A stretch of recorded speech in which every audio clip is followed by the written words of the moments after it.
Thank you for helping my papa make this podcast. He spends time away from me, but that's okay because you buy him coffees and he spends his money on me.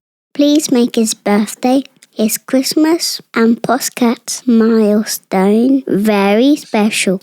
Buy him one coffee for £3 on 1 December 2022. I love him and I know you love him too. Don't let me down. Thank you, feelers. To buy your one coffee and help me celebrate this incredible milestone, on the 1st of December 2022, please head over to www.buymeacoffee.com/feelingstation and make 2022 the best year ever for the Feeling Station podcast. Is that a breakup? I think we have a situation right here on the Feeling Station. Yo, what up? Hey, Tinta. You have no idea how excited I am to finally get to speak to you. I feel like I owe you one massive apology. Yes, you do. Because we've been talking about this since... okay, give me 1 second. I'm going to go back to our chat, yeah? And Since like May. And see how long this has been April. bubbling under. 28th of April. Exactly. Yo. It's a mad thing. I am terribly You pulled sorry. an African on me. Hey, like the best version of an African you can think of. I pulled it out the bag. I'm sorry. But in the same breath, No, I want understandable. to say thank you for being patient. Oh, thank you for having me. Well, yeah, I was just about to say welcome to the Feeling Station, but then you beat me to your response. You threw me off there. So let's try this again. Welcome to the Feeling Station. Easy, girl. Thank you for having me, Tinta. You're welcome. For those listening to the podcast for the first time, it's a romantic family and friendship breakup podcast showcasing stories that people would like to talk about with a view to give lessons from their experiences. Now, I hope you find today's story entertaining, but more importantly, meaningful. And the podcast is popular for two main reasons. The first being, I do my best to keep my guests anonymous, which brings me to the fun part for me, the naming ceremony. Are you ready for this one? Let's hear. So I've gone over to West Better be a Africa. good name. Yeah, well, yeah. I think it sounds better than it means, to be honest. I've gone to Ghana. And the name that I'm giving you is Abena, which is Abena. Abena. I hope you remember that. Abena. Yeah, Abena. Abena. And what that means is born on Tuesday. Simple. Oh, okay. Yep. Your reaction is exactly what I thought it might be, because it was the same for me when I saw it. I was like, oh, really? It's a beautiful name, but you're just like, oh, okay. Exactly. This is one of those where the name is more beautiful than the meaning itself. The meaning, So it's Abena. And what are you calling the guy that you're going to talk about? I'm going to call him Judah, or Judas Iscariot. I just call him Judah. Judas Iscariot. The deceptive one. Yeah, so... Oh, the sellout. So did you call him Judah or Judas? Judah. Okay. Just Judah. All right, Judah. Judah. Mad. Hey, this is a hectic start to the episode, I tell you. Okay, so this is about Judas, but we're going to call him Judah, right? Like in a typical Zim fashion. Yeah. Right, so it's about Judah and Abena. And the second reason why the podcast is doing great is there are real life lessons that people are going to learn from the story you're going to share today. So, have you got lessons for me? Yes. Right, let's hear them. Okay. I don't know if this should still be a lesson, but the red flags are bloody red. They are deep red. You know, today, if you go on my Instagram story today, right? You will see a story with a girl who's walking in red Louis Vuittons, whatever that name is. And she's saying how I show people that these are proper red-soled shoes. And the way she's walking just made me think, this is how some people flash their red flags, and that it's so obvious. But people still don't clock. So your lesson there is that exactly. red flags, what? Keep an eye out for red flags? What is it exactly about red flags? Red flags are always like a deep red. Yeah. Like they're not going to change. Eesh. Yeah. Okay. You got another lesson? And then trust your gut. Oh, yes. If something doesn't feel right, it probably isn't right. Mm-hmm. And then you got a And third? then trust but verify. Ooh. Get satisfactory answers to your questions. Ooh, I like that one. Right. You've got a fourth one, or it's just those three? The other one is like the whole questions. Your questions are valid and necessary. Oh, your questions are It goes valid. with the third Yeah. and necessary. Awesome. Great. Yeah. Right. So I'll just play those back. Lesson number 1, red flags are deep red. They won't change. Lesson number 2, trust your gut. If something doesn't feel right, it probably isn't. Lesson number 3, trust but verify. Get satisfactory answers to your questions. And lesson 4, tied into the tail end of lesson 3, is your questions are valid and necessary. Cool. Let's get straight into it, Abena. Where did you meet Judah, and why did you feel, ooh, this is the guy for me? So I met Judah. I was coming from work. I was using the subway. And as I was getting off the subway, I was tied up in my book. I was reading a book and I was tied up into it. So, like I got off, but I was trying to continue reading, finishing off the page that I was on. Yeah. Then somebody walks up to me and he says, hi, in his language. And I'm like, hi. I responded and he's like, oh, you're from my country. I'm like, no, I just know how to greet people in your language. Oh, nice. And it's like, oh, cool. And then we chatted, he walked with me. And then when we were about to part ways, he's like, oh, so can I have your number? Mm-hmm. And I looked up and he smiled. I was like, it doesn't hurt. I gave him my number. And we started chatting, like just texting. Mm-hmm. And then he asked me out on a date. Mm-hmm. And then I scheduled him for a Friday. Oh, yeah? At the end of the week, because we actually met on a Monday. Mm-hmm. I was like, oh, okay, let's do this. Friday at the end of the week. And then during the week, we hadn't really, I think we talked once. I don't remember. We talked once on my personal line. And then like on Wednesday, he calls me on my work line. Ooh, so you gave him 2 numbers? No, I just gave him my number. So where did you get your work number from? I'm getting to it. Ooh, okay. Yeah.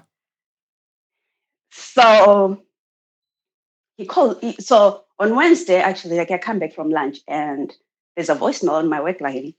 I pick it up and I'm like, I hear it's his voice. So I call him Matt. I'm like, where did you get my number? I didn't give you my number. And he's like, I'm going to have to explain when I meet you. So we meet up. And then when we meet this is like the second time that we're meeting, but this is a planned date. We're out for dinner and everything. That's when he explains to me that he works for the Central Intelligence.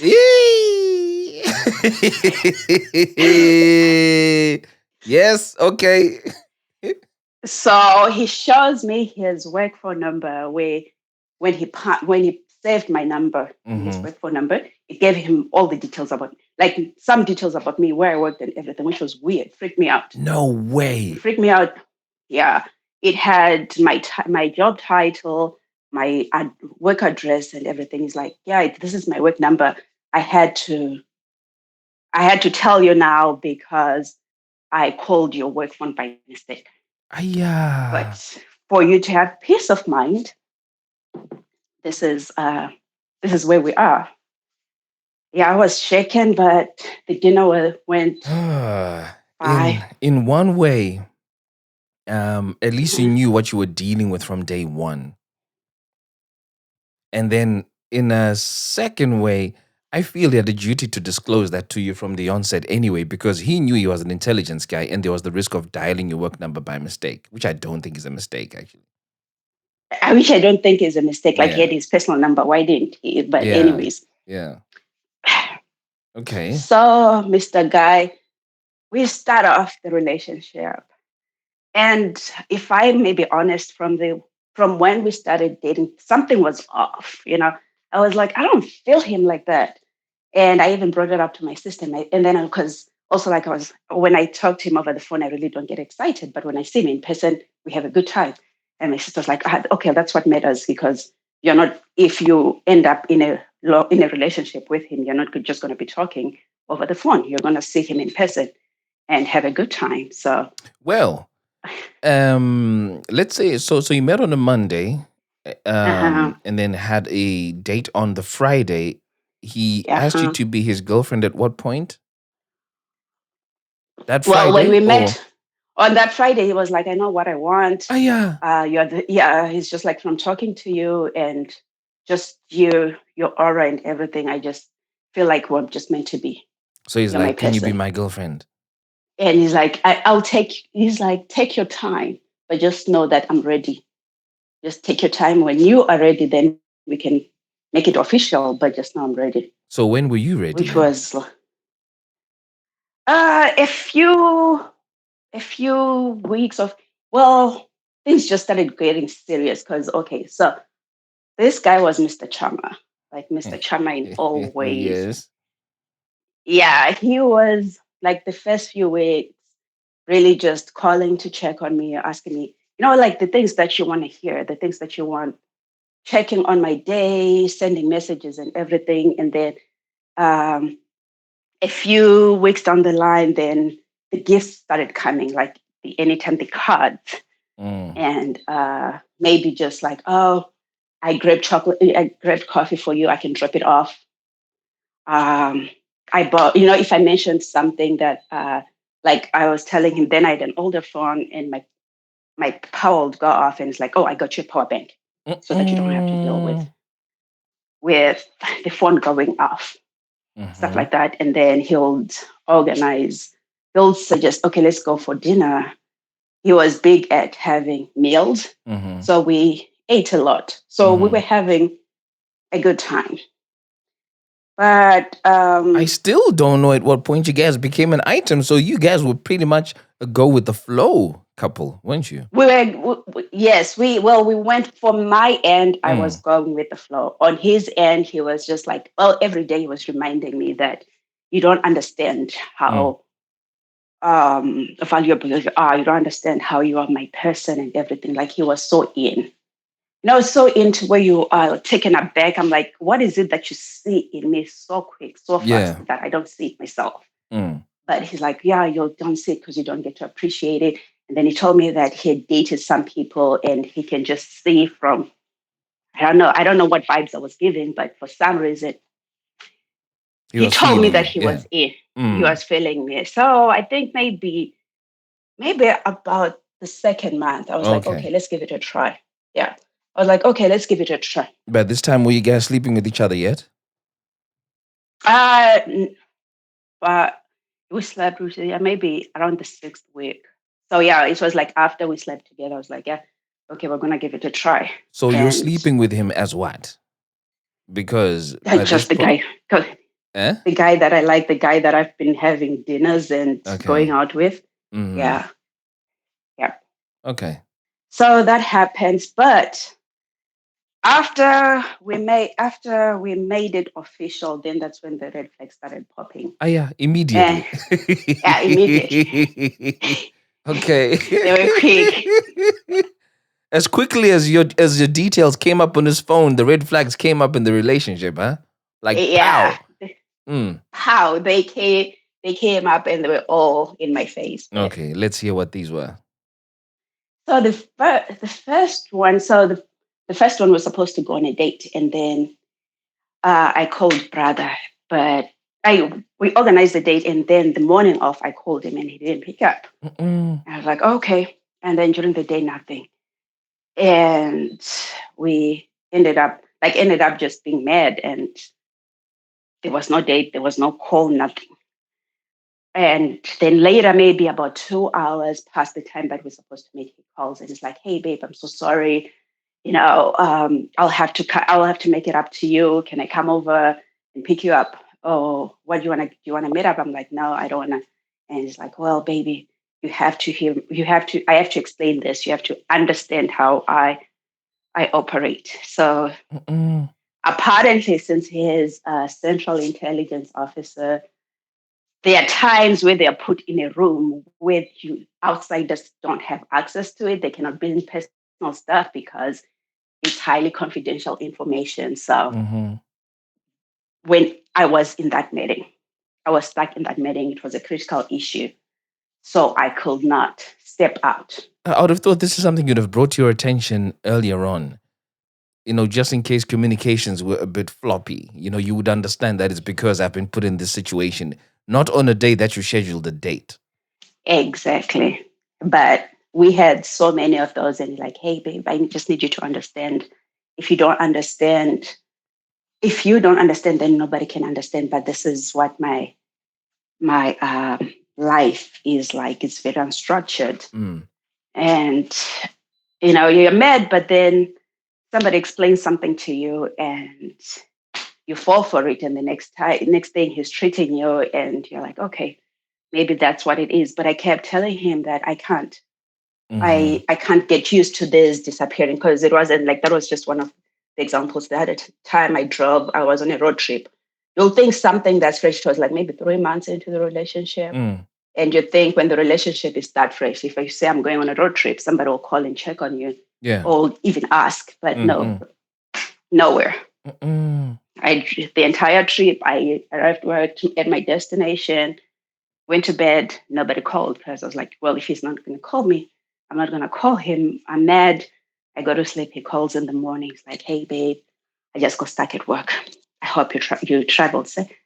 And as like it was weird, because I'll get mad when he did stuff like that and I wasn't with him. But whenever I met him, like I'll just forget. You'd I don't know soften what up, that was. yeah. Yeah, I'll just be like, okay. Normally, that's a sign that you're really into someone. So you were really into this guy, weren't you? Tinto, if I brought this guy to you, you'll be like my sister. Hey, go with this guy.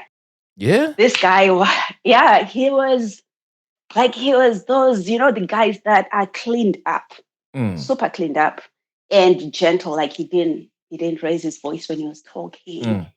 It was like what Abena wants is what Abena gets.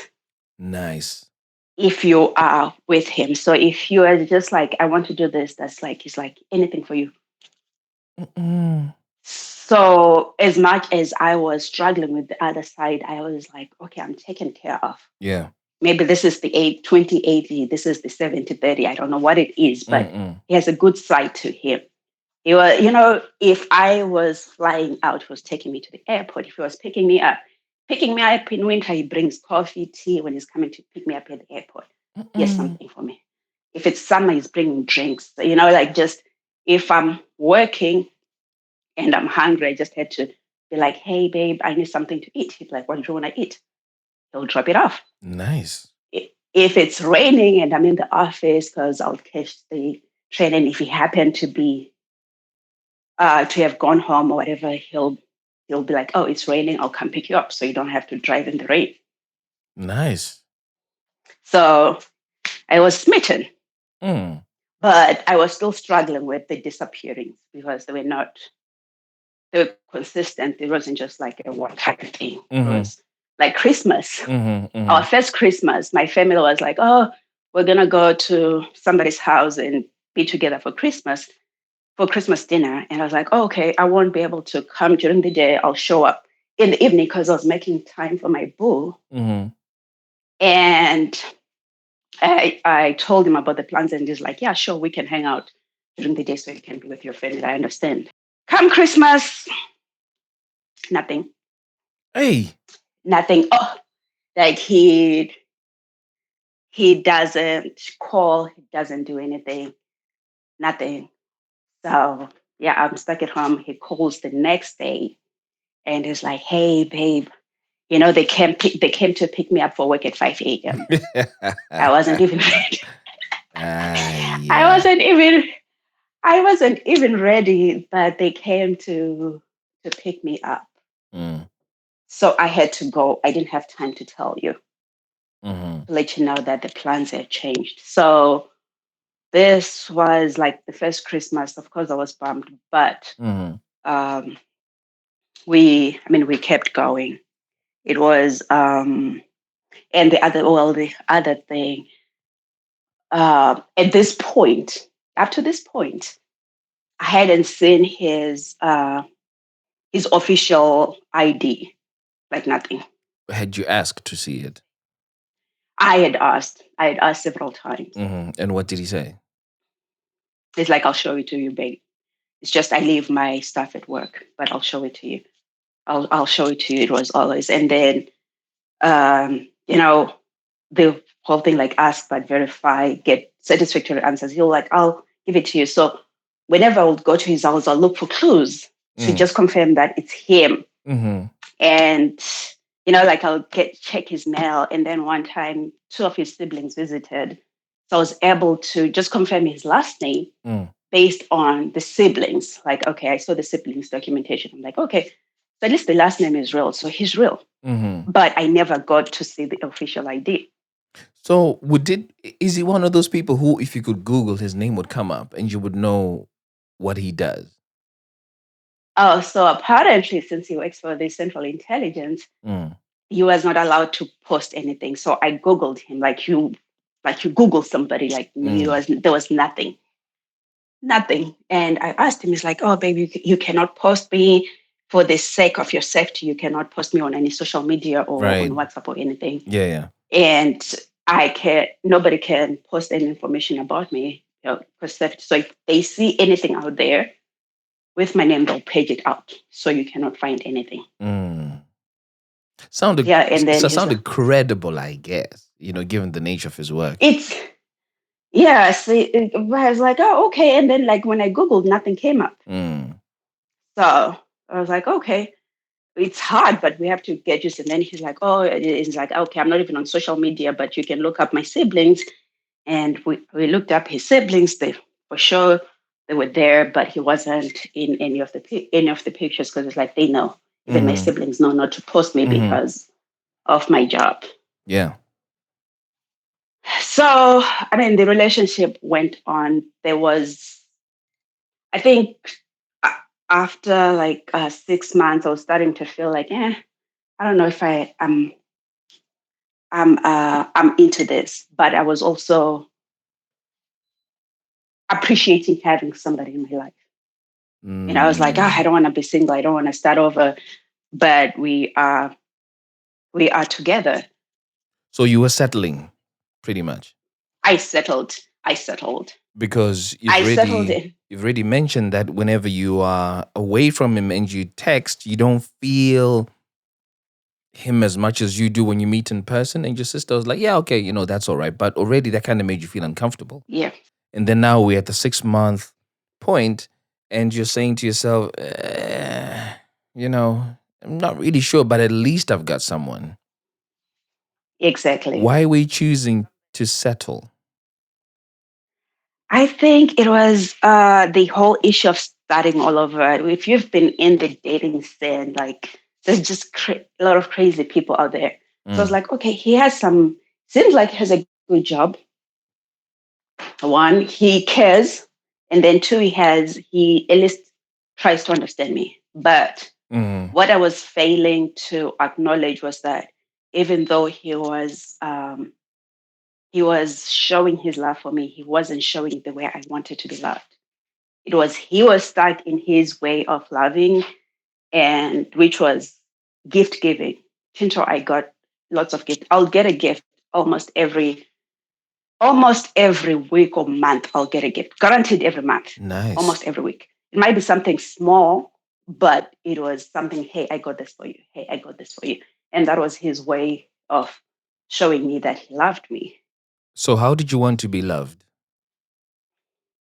I think I'm more like quality time and acts of service kind of person. Mm-hmm. So I wanted to spend time with him. I wanted to do things with him. Like I wanted to travel with him, but dude would not travel with me. Because of work? Because of work. And he had a child. So he was like, oh, because my daughter, he wasn't, he had 50-50 custody for his daughter, more 50, like just some custody to where they were just co-parenting. So he was like, well, with my daughter, I have to plan it out. And so there was excuses after excuses. So we never really got to do anything. I think we dated for almost 3 years. And in the 3 years, we went to an event once. Mad. The second time, the other one, I actually paid for it, and I told him way ahead of time. And on the day off, he's like, I have to babysit. I'm like, he knew about this. I was so mad. I was so mad. But yeah, in the 3 years that we dated, like we only went to an event, and because he was like, for security reasons. And at first I thought, whatever, if you don't want to go anywhere with me, I'll go with my girlfriends, I'll go with my sisters. But then after a year or so, you're like, okay, it was cute when we started, but this is not how I want to be with somebody if you can't make time. Because I was like, well, you can make time if we plan things ahead. And I'm sure at work, like work cannot be that demanding to where you can never plan a vacation. That's impossible. But nope, nothing. One time I was like, oh, let's take a trip to so and so. And he's like, oh, you can go with my sister. I'm like, dude, I have friends and sisters. If I wanted to go with friends and sisters, I would go with them. You can't assign me your sister because you don't want to go. Yeah. Did you have a problem with him having a child? Were you okay with him having a child? I was okay. I have a child myself. So I was okay with him having a child. I never had issues, although I had issues with his parenting, but I never had issues with him having a child. So did your kids ever hang out?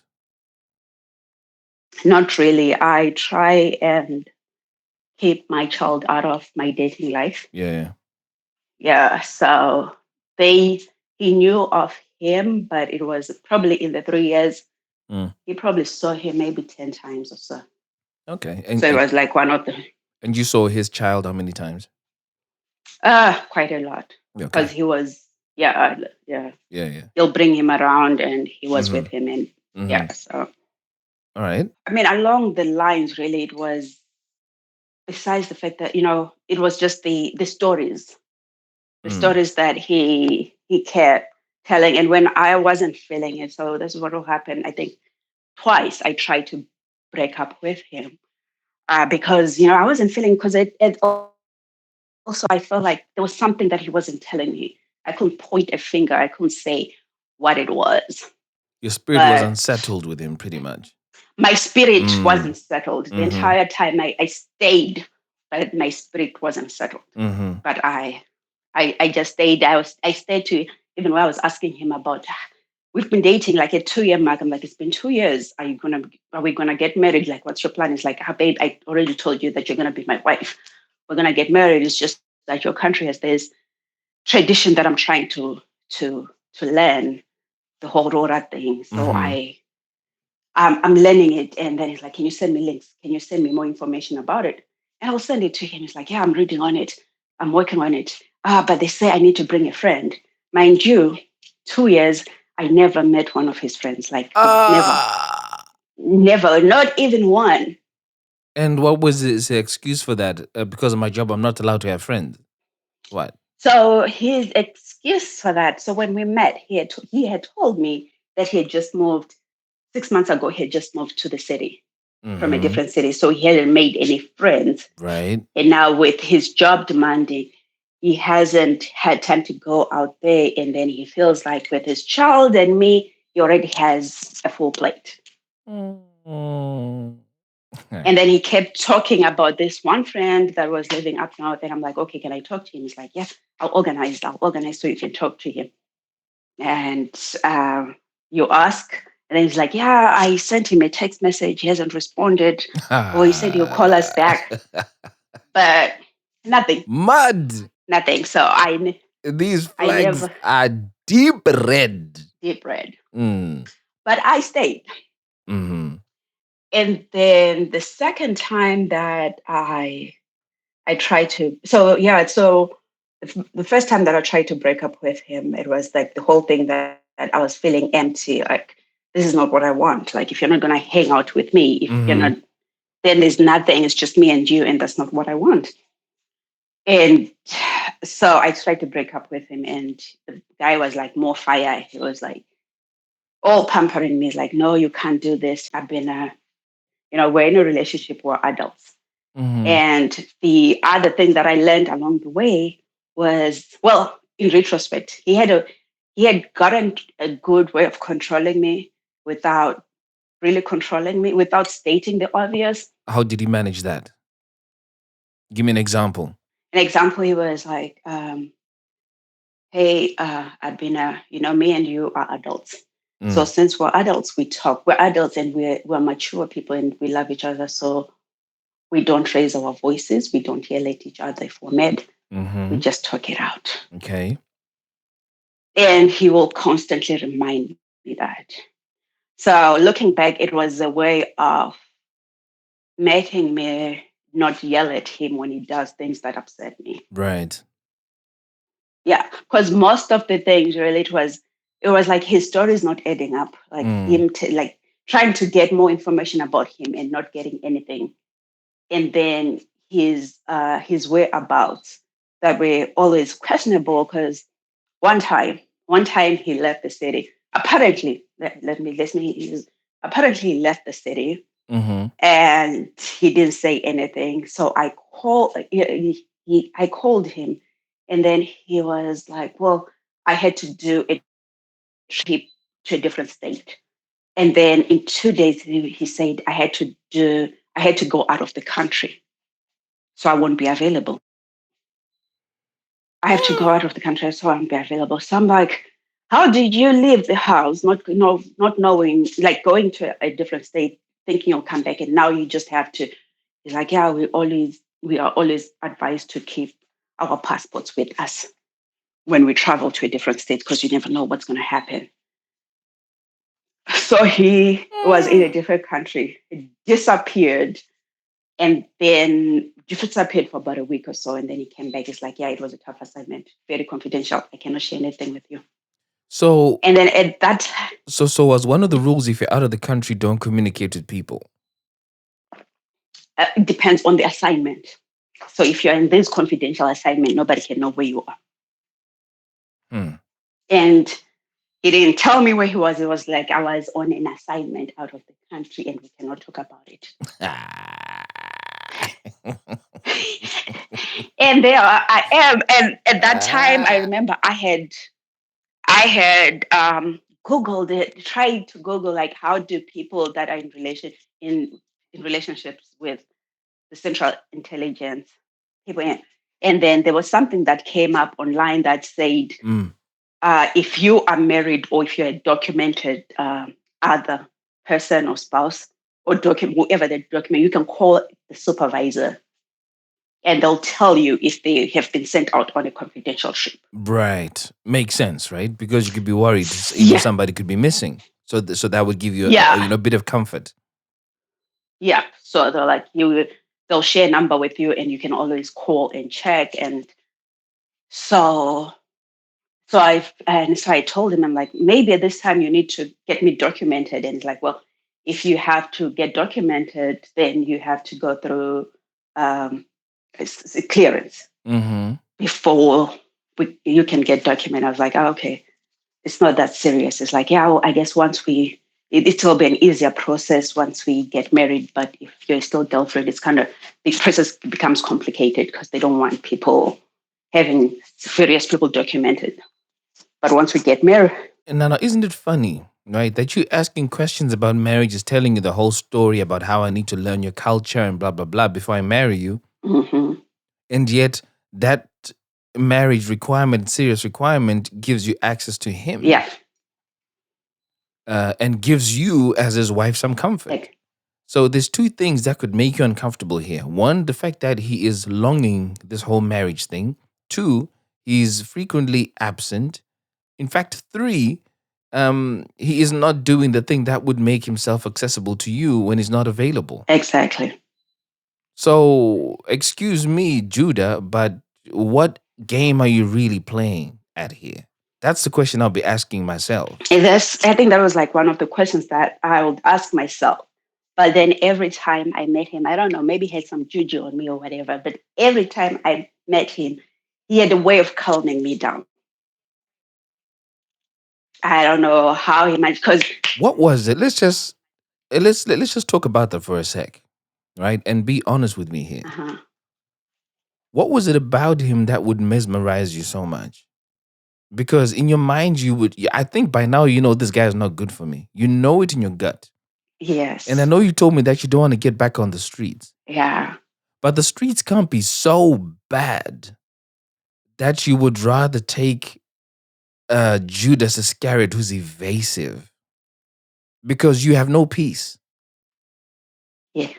The streets are wild, yeah, but in a safe environment, you have no peace. So, really, what was it about him that got you so hooked? I think the whole thing, I think looking back, honestly, I think I'm a person that just goes and I can just go and I can go get what I want.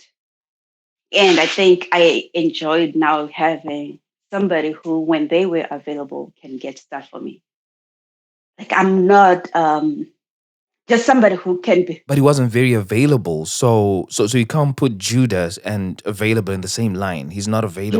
He wasn't always available. Also, I have to say that on my end, I wasn't also as available because I had told him from the get go that with my son, I have my son every other weekend. So the weekends that I have my son, I'm not available. And during the week, I have to make sure my son goes to bed in time. So during those times, I may not be available. So he had enough wiggle room. But when we then were together, I don't know why. Honestly, I don't know. Maybe it was his calm demeanor because he was so calm, and he'll like whenever he was talking to me, if we're having a serious conversation, he'll look me straight in the eyes and be like, listen to me, Abina. Like this is we have to make this work. We are adults. There's struggles. Remember, like he kept saying, yeah, people are not always perfect. Relationships are not always perfect, but we can make it work because we are adults. Because one time when I was trying to break up with him, that was like the spell that he said is like, well, you can't just say you're going to break up with me. You may say that you are not feeling me or you're not feeling the whole relationship, which is normal. Married people have the advantage that because of marriage, they'll have that feeling, but then they'll come back together. But we're not yet married. So the fact that you're having that feeling doesn't mean it's wrong. It's just a phase. So we just have to work through it together. I feel like you're scheming over what the real reason was. Or maybe I you don't don't know what it know. was because it's just, sometimes I was talking to a friend of mine just this past week, and one thing they said is, "Rudo no pusisa." And what that basically means that love literally blinds you and makes you oblivious and act in ways you wouldn't normally do if you were sane. Exactly. In my line of work, Tinto, I have to Mm, verify everything. Like if you told me that this happened, I have to verify. Like I have to fully document that that's what happened. So I ask questions and I get the answers and I document everything. But with him, I asked questions, never got answers, stayed. you don't sound to me like you were deep in love. No, Because remember, you've mentioned that when you're not with him, you don't feel that connection. So I can't say you were in love, right? And I don't want to go down this rabbit hole too much. So I'll let you continue in a sec. Was it the sex? the sex was good. Was the sex amazing? It was it was different. It was good, but it wasn't. Different how? It was good. Okay. So the sex was good. You know how like culturally we well the Zimbabwean culture like the woman has the task of pleasing the guy. Like I not it goes both ways, but the emphasis is on the woman to show up and show off in the bedroom. But Right? for him, his culture, the emphasis was on the man. So if apparently that's On the man pleasing the woman? like pleasing, showing in and showing off. So if I wasn't satisfied, it was on him. Right? So he had to, which was a different take coming from what I know. I mean, that's like one of things. So basically for him, it was important to make sure that you were satisfied. Otherwise, he's going to be an unhappy man, knowing that his woman is not satisfied. Exactly. Hmm. I think you are paying too little homage to how important sex was in this thing for you. Ah, no, it wasn't that. It wasn't that. It was good, but it wasn't that crazy. Because all of the other stuff that seems to be happening doesn't sound as flowery as what you've just described. Anything, yeah, I guess maybe. I don't know. I never thought of it that way. And it's okay to be dickmatized. Maybe I Right? was. I don't know. Uh, I've had some good sex too. And I know what it's like when you get lost in the sauce. Right? Yeah. So it's okay I, to get lost in the wood, right? Because it's just not adding up. This yeah. guy's giving you a lot of vibes that are rubbing you the wrong way. Your love language is acts of service and quality time. He's not giving you quality time, but you're still hooked onto the guy. Yeah. I still Yeah, but stayed. okay, let's move past that. What then happened next? So, okay. So I guess that was what I've explained is what really transpired the almost Yeah. 3 years in the relationship. Then Mm-hmm. October 2020 hit. So Mm-hmm. my sister had a friend, I think for over a year. I had known of her. I had never met her in person, but I just knew she had a friend somewhere. Now she had talked about it. But then because of COVID, they hadn't gotten together. And when they like just before COVID, I think the friendship was about a year or so, but they were still getting to know each other. They'd met at some event. And so October they decided let's go for a brunch. They hadn't met and seen each other during the COVID period.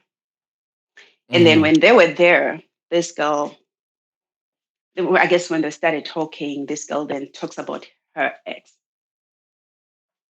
goes Mm-hmm. on about her ex and all the things that he did and how they ended the relationship. Shows my sister the picture, and boom, it's Judah. Mud thing. What? I did not see that coming. Yo. Yep. Yee. So, what reasons were given for breaking up with this guy, and how similar were they to the reasons why you should break up with this guy? So, so I get somehow my sister then told me, and then the girl was like, "I'm willing to talk to your sister and just give her my experience," because this girl also admitted Hmm. that she was still seeing him like on and off, like not in a relationship, but just for the sex. Okay. The same sex that was making you go crazy, ne? It's just cold. Mm. So,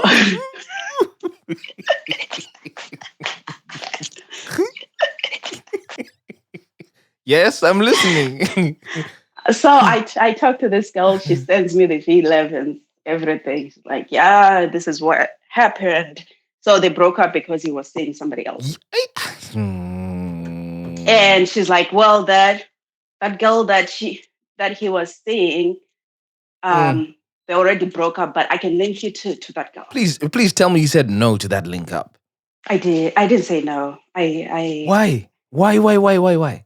because I think to me this was my redeeming point, because like I had always felt like there was something missing, there was something wrong, but Right? I couldn't figure it out. And then I tried to break up with him, and I had Mm. failed. So, but anyways, um, I I talked to the girl. So it turns out there's girl number one and girl number two. Girl number one is the one that showed my sister the picture. He had been in a relationship with Judah, and they later on found out he was cheating on her with somebody else, which was girl number two. So Hey. she girl number one dropped out. So girl number two, turns out girl number two and me were with him around about the same time. Mud. So like one example, like one thing that we laughed about, he had the one time he was moving, and I told him like I have a commitment on Sunday, so I can come in on Saturday, help you through the night, and then on Sunday I will go to the commitment that I have. And then he had Yeah. told the other chick that I'm moving, but since I'm moving on Sunday, you can just come in on Sunday and help me move.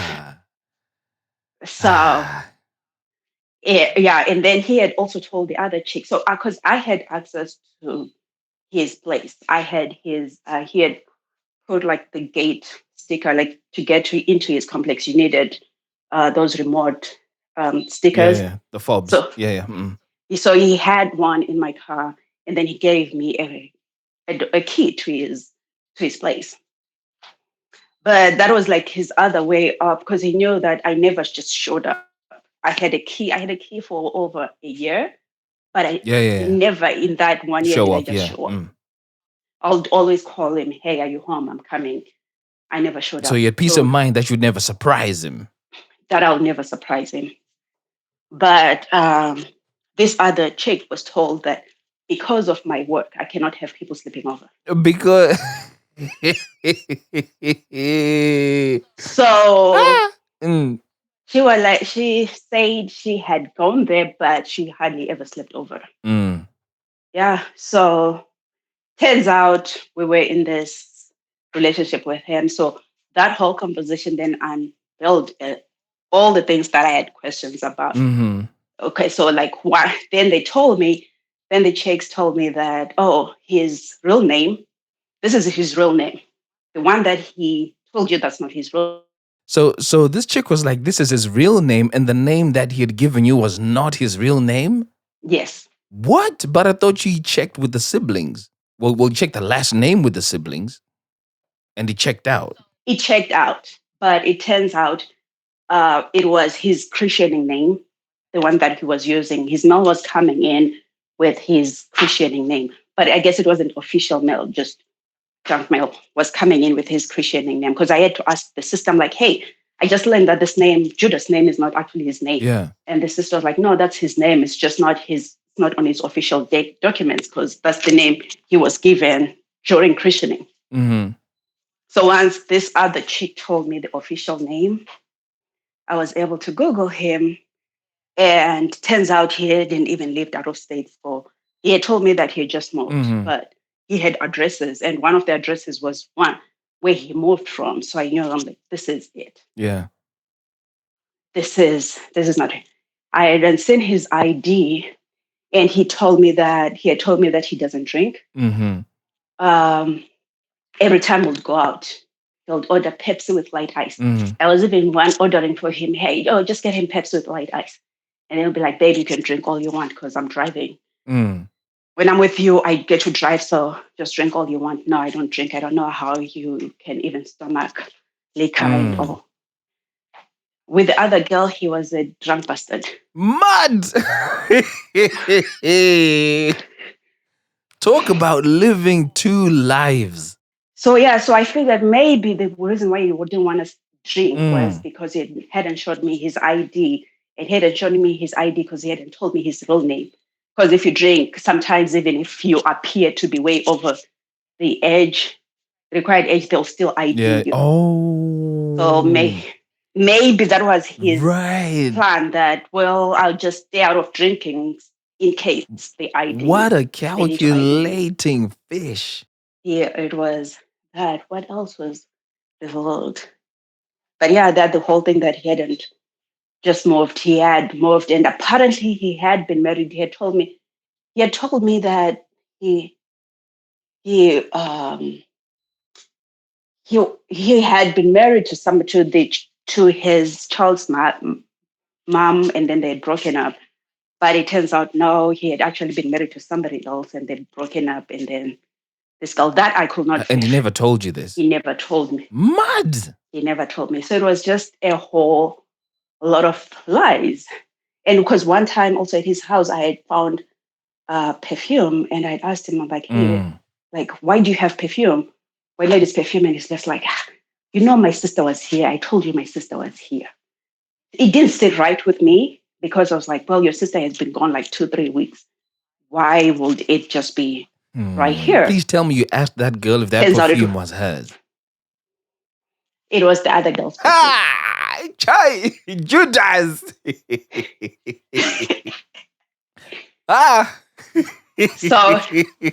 So he had this. So these other girls had pictures, and then So when I went to confront him, I was calm because you know what, we don't yell at each other, we don't raise our voices.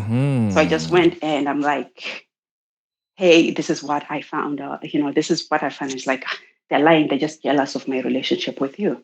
Like, no, they cannot be jealous because they have pictures. And you'd say this with a straight face. Like, those are old pictures. Those are people with a straight face. These are people from my past. And remember, this guy is Carl. Yeah. He always, like, he was, taking care of himself, ironed shirt and pants. So his room always cleaned. So I think he was just hiding behind that perfection. So I was like, I'm like, no, you can't, because one of the pictures, he was wearing a shirt that I knew that I bought when we're together. Like, I'm like, we bought this shirt when we went to the store, so you can't tell me that this is an old picture. But he was just like, yeah, you don't you can't. He's like, babe, do you trust me? You trust other people more than you trust me. Like, they have pictures. If they didn't have pictures, like, I'll give it a chance. But they have pictures. So I took all, like, before I went to have a conversation with him, because I went to his house, I took all the ones that he had bought for me, like some of the gifts, because the other thing that was putting me off is like, you keep buying me gifts that I tell you that I don't need. It becomes irritating. So I'll tell him, like, I don't need this. Or sometimes I'll just be like, I can't even take this. And then some of it, if I thought, okay, I could donate it to somebody, or, send it to Zimbabwe, or just donate it to charity, or just get it. And I just had it in my room. So I picked up all the stuff and I just took it back to him. And I told him, like, this is it. It's been 2 years. Judas he still sends flowers like clockwork. When we initially broke off, he was sending flowers like every week. And the sad thing was, when we were dating, I had told him I like flowers. Yeah. And he's like, I don't see the point of getting flowers. They're just going to die. Yeah. Then suddenly, once we broke up, then he's buying flowers, sending gifts, until I had to say, I'll get a police order. If this doesn't stop, I'm going to get a police order. So it's been maybe it's been a good 4 months since he last sent a gift. That's crazy, And man. I hope this guy is trying to control you with the gifts, because he saw that you liked them. You kind of described how you received a gift either every week or at least every month, and you sounded excited in your voice. So this was nice to have, and I guess it's always a nice to have for anybody to receive gifts. Yes. And for him, I guess he felt it was a control mechanism to say, if I continue giving her what she's really excited about, she'll feel sorry for me. And she'll still be available as a side piece. Oh, no. So, no, once I walked out, because I think once I eventually spoke to these two ladies, like, it just gave me the guts to walk away from something that I really wanted. I had been wanting to walk away, but would have this, I don't know, like, whatever would make me stay. Yeah. I stayed, but... So, was he an intelligence officer after all? Honestly, I don't know. Like, he showed me, like, when he showed me, like, one of those badges that they carry, but it didn't have his name on it. So I have no idea. But yeah, probably bought one off Amazon. I have no idea. Exactly. That's what I'm starting to think. It looked official, but it's like those things that you talk about, because even in the relationship, I'll be like, I don't even know where you work. Yeah. And that sucks. Like, I can't even point to a building, let alone come close. Yeah. He's like, yeah, our buildings are not labeled or anything. I'm like, yeah, but at least since we're in a relationship, we can go and you can point to the building. Exactly. And you're like, hey, this is where I work. We don't have to. He's like, oh yeah, we'll go. Yeah, we can go. We can do that. Well, I guess Judas was living up to his name, Judas Iscariot, the betrayer. And he was kind of betraying you by showing you stuff that wasn't real. I doubt that badge was a real badge. And I doubt it. I don't know what he did. And the stories that he cooked up, now we know it's because he was trying to entertain somebody else and who wouldn't become available. Because I had told him that every other weekend I'm with my son, and then he had told this other chick that every other weekend he's now required to work on weekends. In a funny way, I was busy questioning why you allowed yourself an opportunity to speak to the other woman, but I guess you got answers to questions that you needed. Exactly. Yeah. I got answers, like most of the answers to questions that needed to be more. Like even when I told him, like, whatever you say, the fact that I did not know your official name for 3 years just tells me that there's nothing to work on. There's nothing to come back to. So now you're back in the dating game? Now I'm back in the dating game, yes. Okay. I took a break for about a year. Oh, took a break for a year? Okay. I took a break from a year, so now I'm starting to put myself out there, hopefully. I don't meet another Judah. I'm starting to think that maybe this podcast should connect people. Yeah. You never know. because I know both sides of the story. I might have a guy. Then we'll come back and anyway, we'll pick this up offline. Okay. I will tell you, he doesn't work for the government. He's not in intelligence. So, on that front, I think you'll be all right. Okay. I think you'll be all right. Yeah. And this guy will show his ID. I've seen his ID plenty times. It's very real. I know where he works. I know where he lives. I got your back, Abena. I got your back. Mad. Well, thanks for sharing that. That rather fascinating story about the suspicious secret intelligence officer. For those who are listening to this episode, 4 lessons came out. The first one was that red flags are deep red and they won't change. That couldn't have been more obvious here. Number 2, trust your gut. If something doesn't feel right, it probably isn't. And from Abena's story, you could tell that from day one, she just felt like, something ain't right. And then lesson number 3, trust but verify. Get satisfactory to your questions always. The story couldn't have made this clearer. And last but not least, your questions are valid and necessary. You've been listening to another episode of The Feeling Station. I'm your host, Tinto, and I look forward to catching you in next weekend's episode. Peace. Tell me what you're feeling. Tell me what you're feeling. Now that it's over. Let me talk about my feelings. My feelings, yeah. Urudoi motoru noto kujidziro amai. Love is a fire. Urudoi motoru noto kujidziro amai.